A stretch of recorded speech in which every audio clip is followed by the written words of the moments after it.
And what they did was provide a musical interlude at the beginning and then a sing-along at the end. So it was very upbeat. And then we also had a keynote speaker, a well-known dementia speaker from the Portland area, and she provided a keynote on both days. So that was our kickoff.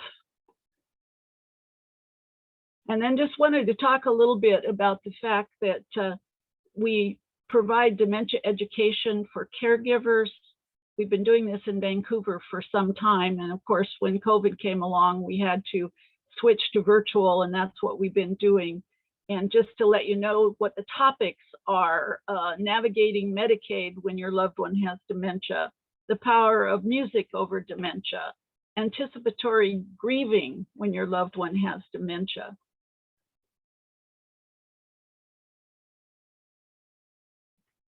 Advanced care planning. And those of you up north know Barack Gaster, who has done the wonderful dementia, advanced directive for dementia. Home safety, this is from an OT.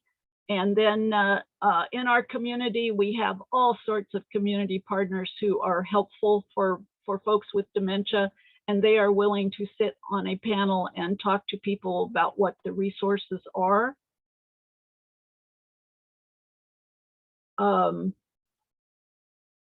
Talking about the caregiver, the fact that the caregiver needs attention too. Another panel of home care agencies, and these are both placement agencies and folks who come into the home. Medications commonly used and not used in dementia. And I have to tell you that all of these people that provide this education, they do so as volunteers. They do it free.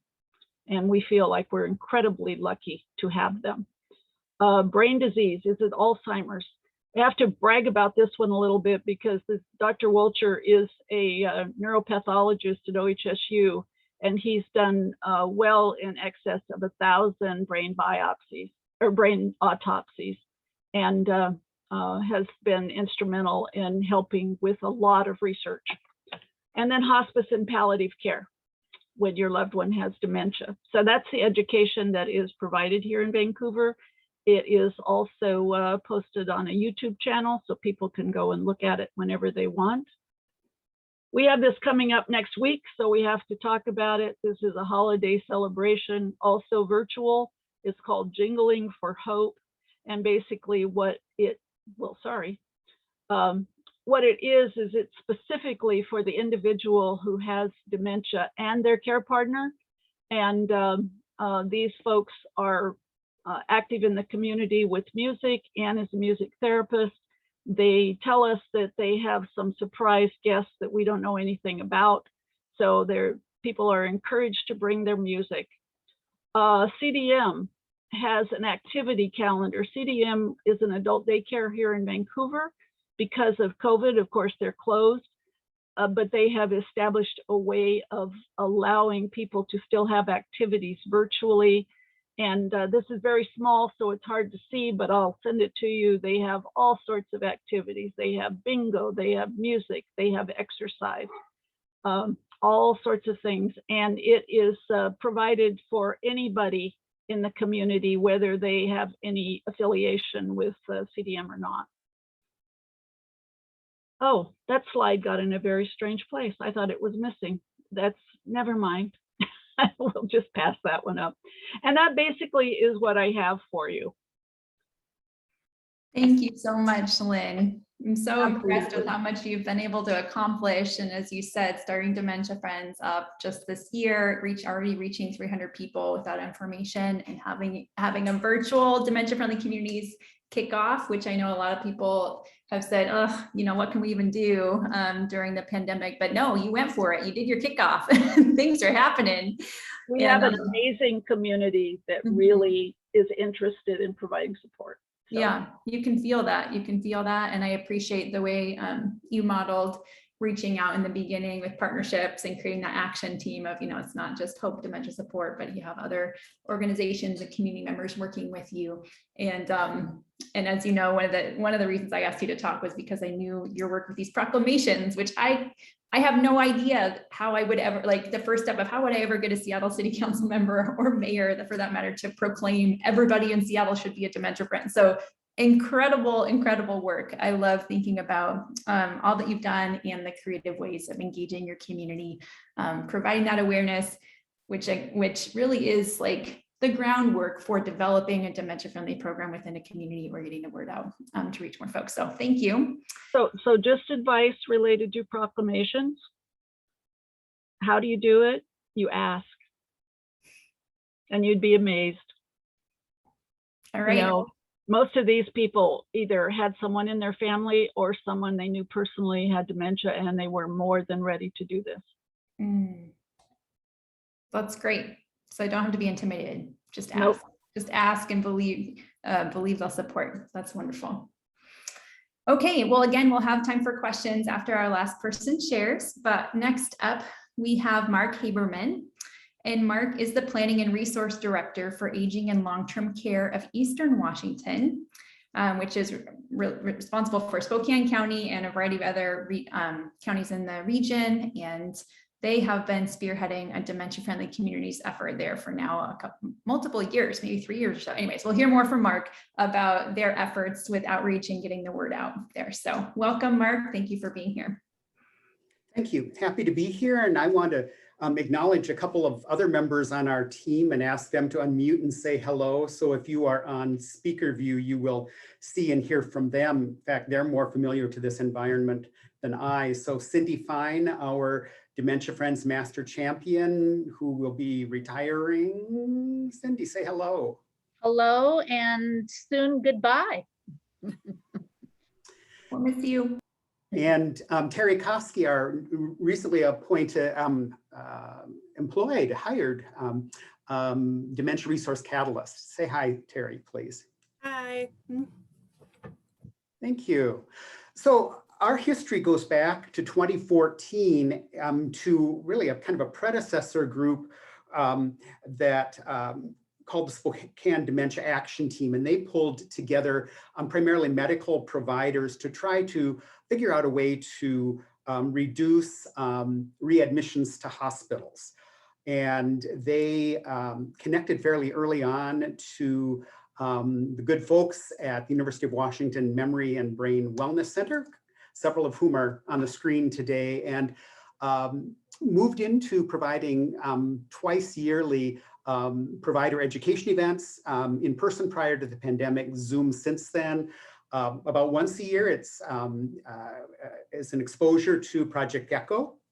And the other is often some information about, diagnostic new treatments. Their most recent one, they had a kind of a discussion about Aduhelm. So kind of twice a year, and that's really how this got started in our community. So that was 2014. Fast forward to October of 2018, pre-pandemic, that group really planned with community partners and hosted a full day really launch of our dementia-friendly efforts. Lynn Cordy and Mary Grace Becker were both present for that day. Our mayor was present. It was a wonderful in-person gathering that really got the ball rolling for us to really connect to the national network of Dementia-Friendly America. The process kind of stalled a little bit, but by April of 2020, we were a dementia-friendly community. February of 2020, Meredith Hanley from the National Dementia-Friendly Movement visited us, spent a day with us, and that was her last trip out prior to the pandemic. Part of the reason I mention that is we've been involved in the Dementia-Friendly America toolkit process. So we've been kind of spending a fair amount of time building the airplane, doing a bit of flying of it. And interestingly, we've gone through the engage, analyze, and act. I mean, all the community engagement stuff entirely during the pandemic. We we created and conducted a dementia needs assessment survey with almost 400 responses. And what was really the key during the pandemic was strong community partners at the table. The lead partners initially were our area agency on aging, the Alzheimer's Association, and Providence. And other community partners came to the table, and boy, we just sent that survey to all the corners of the earth here locally. And it's really kind of a small community. It can feel like that over here in Spokane. And we carried that through analyzing, and we took that back into the community, again, entirely by Zoom. We built our action team entirely by Zoom, and it's just been, it's been phenomenal to know that we could do that when that was our only option. When it came time to take the results of that survey to the community, we would love to have rented an auditorium like we did back in October of 2018 and gathered people around and sent people to various corners of the room to talk through the priority areas. And we did it by Zoom with breakout rooms, and oh my gosh, we really worked at that. And listened to our community. We did some focus groups with people living with dementia, their family care partners, and we now, from 2020, February of 2020 to almost 2022, it's taken us a bit of time. We have a 36-month action plan that really drills down to 5 priority areas. We also are Dementia Friends regional lead organization, and Cindy has been our master champion. And then we have infused as the recipient of the Building Dementia Capable Communities funding from the state, bringing really that capacity to accelerate the work that we have begun, and simply to indicate that the bulk of this has been done entirely under the time of the pandemic. We leveraged relationships. We really have a fairly robust web, and Cindy, can you put our dementia-friendly page in the chat, please? We have a web page within our area agency on aging website that's kind of a landing page, a beginning place for that. Our community outreach specialist serves on our action team, and we're going to have our first semi-annual newsletter is going to go out after the first of the year. So again, we picked up the telephone. If people don't answer the telephone on during pandemic, they will return calls, email, and again, Facebook.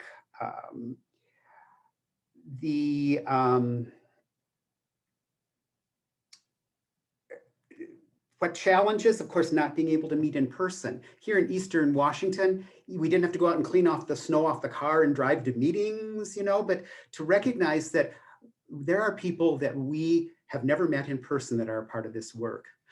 One piece of low-hanging fruit, our local Spokane Symphony has a new musical director. The previous musical director of long-term, he was had an outreach to children.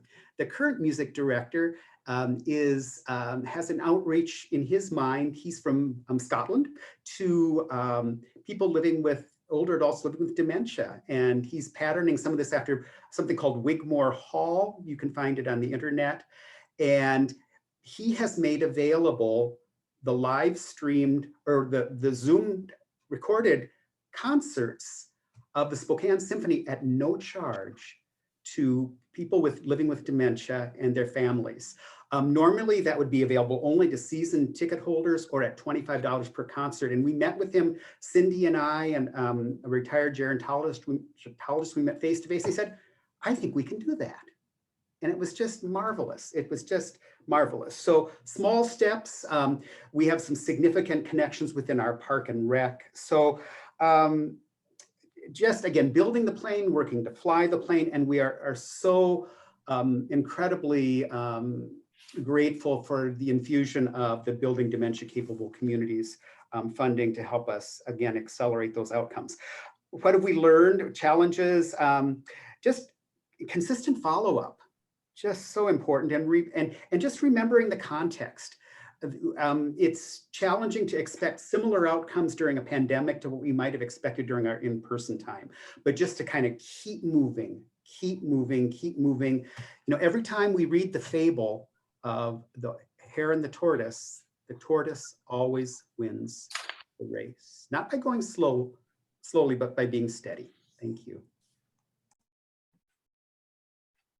Thank you so much, Mark and Cindy and Terry. Thank you for all the amazing work you're doing. And I love how you continue to reiterate, this was all during the pandemic. This was all on Zoom. It's like, wow, wow, really amazing. Yeah, really trailblazing here for Washington. And I'm still very excited to have other communities follow your pathway with this Dementia Friendly America effort. I also really loved what your symphony is doing. Way to go advocating for that. Definitely want to look it up. So thank you. Thank you for all you shared about your process and how you've engaged with the community, even in the virtual world. And we do have, actually, let's do one more round of applause for all our presenters. Thank you, Wendy, Lynn, and Mark. We do have about 5 minutes for questions. So I would want to open it up for any questions or comments before we go into our breakouts. So you can raise your hand. You can also type into the chat.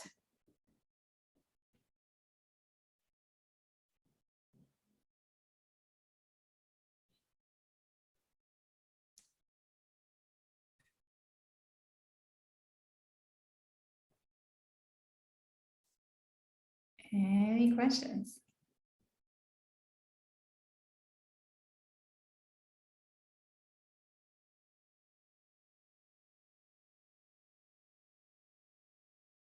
I think we're all just stunned.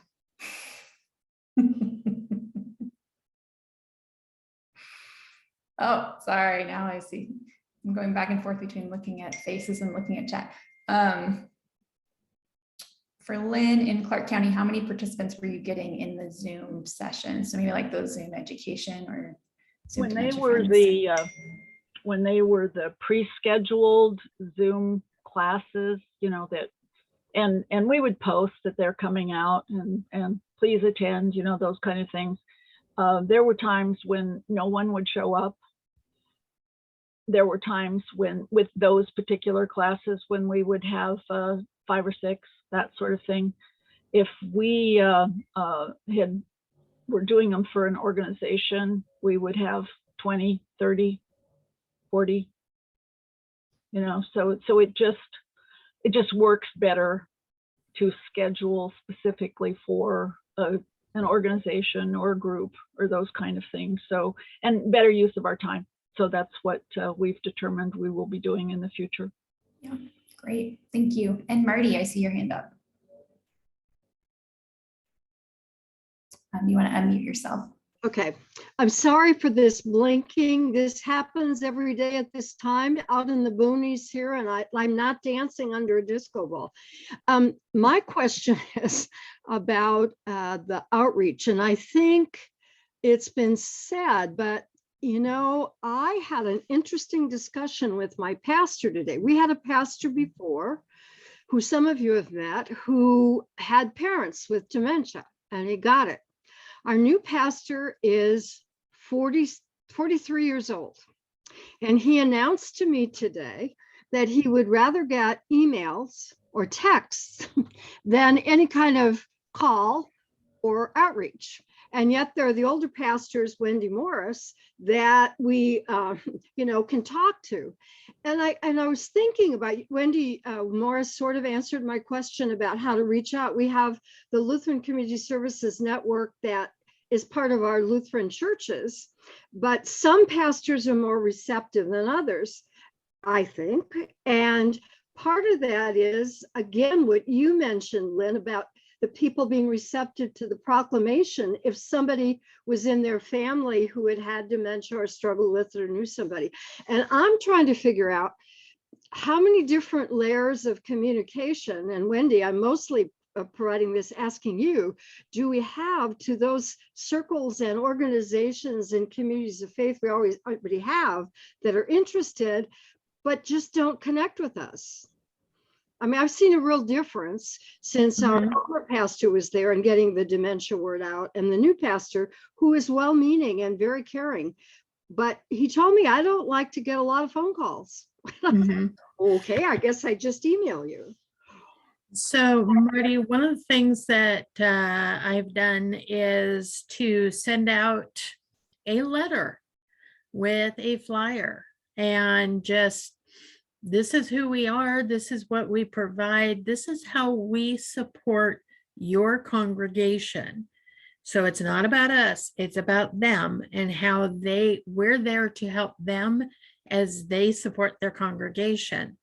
Then it was following up with an email to, hey, did you get the letter? You know, do you need copies of the flyer? I'd love to find a time to come talk with you. From there, it was, doing a phone call. And normally it's leaving a message, and usually it's the gatekeeper, known as the church secretary. And a lot of times, though, it's making the relationship with that person versus the pastor. Also getting into the mission or education groups at a church, as well as, any women's groups, men's groups, etc. And then putting together a packet of information that, we have a folder where we can put information in it, including our Where to Turn book, the Dementia Action Collaborative Roadmap, Dementia Roadmap, and just stopping by the church, looking up when somebody might be there, going in and just saying, hey, just want to drop this off.